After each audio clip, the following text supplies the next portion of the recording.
Hey y'all, this is not an update video. I just want to come on here and rant real quick, okay? This is a Spark rant. Apart from the scamming situation going on with the identity theft that's going on and everything that's going on the Spark platform, right? I had recently received, hold on, let me take these off because I need y'all to really hear me. I have recently received an email regarding a survey from Spark, basically them wanting us to do a survey to see how we feel about having open zones. My problem with this is that there are so many different things. There are so many different things that's wrong with the Spark app. Now, I don't know about y'all, but my Spark app, sometimes I will be shopping in the middle of a shop and my whole Spark app would just freeze. Spark, you need to check that. Okay, you guys need to check that.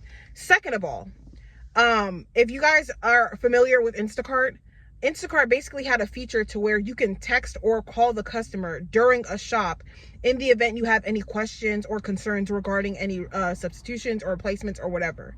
Spark doesn't have that. Spark only has a texting situation within the app that the customer has to go into the app in order to text you.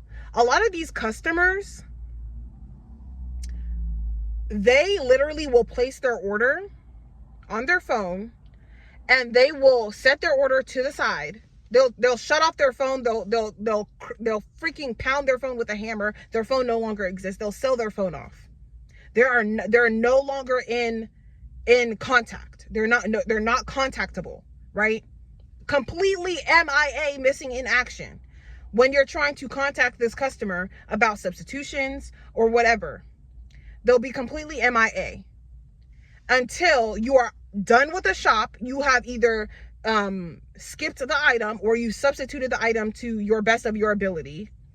And by the time you're on your way to the customer, or by the time you're pulling into the customer wants to text you talking about, oh, can you take out this? Can you substitute for that? It's already too late.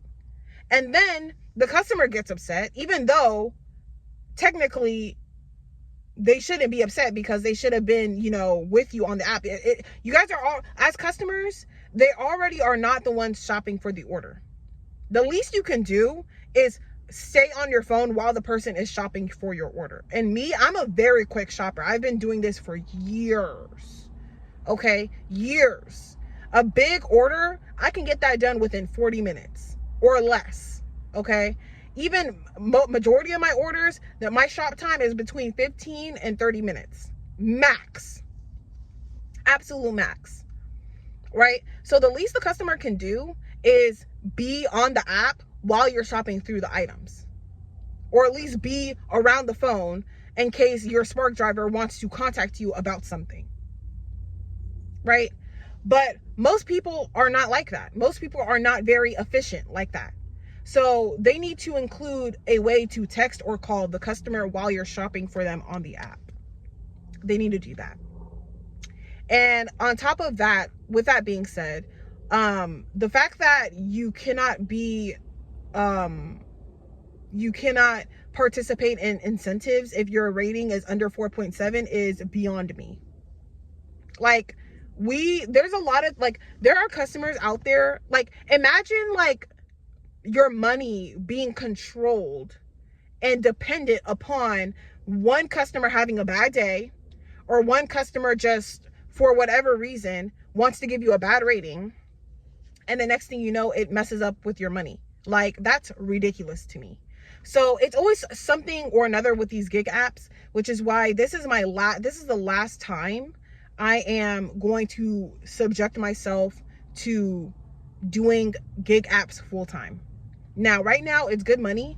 But like I mentioned before, there's a lot of, scamming going on with, immigrants coming in and basically somehow making their way on the platform, which is a simple fix. You guys can literally, I promise you, if Spark were to implement into the Walmart employees that, hey, when people are doing Spark, make sure you check IDs. If they do this for 2 weeks, on drive and go orders and shop and go orders. I will happily present my ID and take that extra step for 2 weeks so that we can get rid of people who are not supposed to be on the platform. Very simple. Even for 1 week, the word will spread like wildfire, and eventually we'll get our app back. So I don't understand. Why would we want open zones? Like, why? That's ridiculous. Like, it's already bad at this point. And I feel like when it comes to Spark and Walmart, they're only doing what's in their best interest. They don't really care about the interests of anybody else. So the only other people that can really complain is the customers. And I don't really think, like, especially when you have customers who are like older, or if you have customers who just simply don't really care as much, or care to like get involved in the politics of Walmart and the Spark driver and whatever, they're not going to be help fixing the problem. They're just going to, you know, either stop using the app or, you know, do something else. But regardless, these immigrants are taking over the app, which is ridiculous, because Americans, as it stands, are already struggling to get jobs. So why are jobs going to immigrants when jobs should be prioritized for American citizens? I'm very confused when it comes to that. Now, I don't have any problems with immigrants being on the app if they are using their own ID and their own identification, you know, social security, whatever that they have going on. I don't care.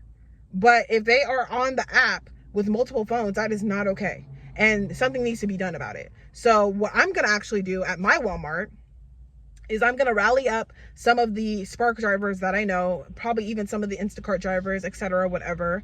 I'm going to rally some of them up and see if we can talk to the general manager at the Walmart that I normally like to shop at, and see if we can have them start checking IDs for at least a week. Like, I know it's going to be, you know, a huff and puff with, you know, the employees because they're not getting paid enough to care. But at least if they can implement it for a week, we can get rid of them. So that's just where I'm at, because it's becoming too much. Like, I am exhausted. This is becoming too much. There's so many different other updates that the app can do. You can survey drivers about like different bug fixes, etc. But instead you want to survey drivers about open zones. Like, let me know what y'all think. I already know that there's definitely going to be some sort of a Spark lawsuit, because I also know that Spark is also stealing tips. Because what I would notice is that the more the customer would tip, the less Spark would pay you. So either Spark is taking from the customer's tip, or they're utilizing the customer's tip to essentially pay you instead of them paying you themselves. Because normally when the customer doesn't tip, normally the drivers wouldn't pick up that order. But I feel like Spark knows the algorithm enough to know how much does the order need to be in order for somebody to pick it up, right? So it could be like a $30 order, for example, and the Spark payout could be like $7, and then the customer could tip, like, you know, basically the rest, right? The rest of the money, $23. Literally $23, but the shop will be like 2 carts full, which is why the customer tipped $27. But then Spark, or $23, and then Spark has the nerve to only pay you $7. That doesn't make sense, because if the customer didn't tip that high, then Spark would have to pay more for it to make sense for somebody to pick up that order, if that makes sense. You know what I'm saying? The drivers, y'all know what I'm saying. But okay, this Spark platform, y'all have a lot that y'all need to fix, and it is not these open zones. Thank you.